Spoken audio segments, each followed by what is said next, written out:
বন্ধুরা, এই যে আমি এখন নিমকি তৈরি করব। নিমকি ওই যে মিষ্টির দোকানে যে নিমকিগুলো থাকে, আমি সেই নিমকি তৈরি করব। আর হচ্ছে আটাটা মেখে নিয়ে, এই ময়দাটা মেখে নিয়েছি আমি। ময়দা দিয়ে, লবণ দিয়ে আর সাদা তেল দিয়ে ভালো করে মেখে 1 ঘন্টা মতো ঢাকা দিয়ে রেখেছিলাম।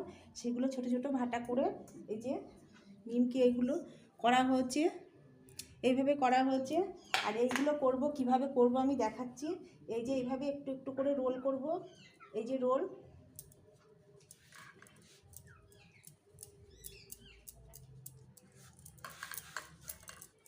এই রোল করে নিলাম।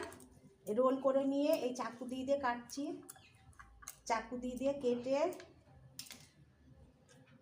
এগুলো রাখলাম। সবগুলো তো একসাথে করা যাবে না,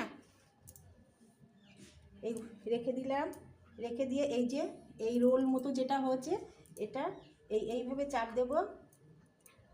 চাপ দিয়ে একটু ময়দা নেব। ময়দা নিয়ে এই যে এরকম করে করে বেলবো।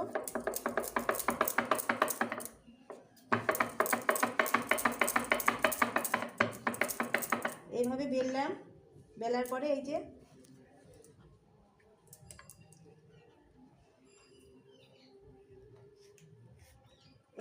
করা হয়ে গেল।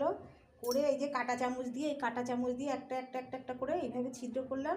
ছিদ্র করার পরে এই যে হয়ে গেল। এবার এখানে আমি রাখলাম। এই যে এটার পরে এইভাবে করে এটা গরম তেলের পরে ভাজতে হবে। অল্প ফ্লেমে, অল্প ফ্লেমে ভালো করে ভাজতে হবে। অনেকক্ষণ ধরে নাড়াচাড়া করে, বেশি ফ্লেম দিলে পুড়ে যাবে উপরে উপরে, কিন্তু কিচ্ছু হবে না। কিন্তু অল্প ফ্লেমে ভাজতে হবে। ভাজার পরে ওটা ঠান্ডা করে নিয়ে বয়েনে অনেক দিন ধরে রেখে দিয়ে বাড়িতে খাওয়া যাবে।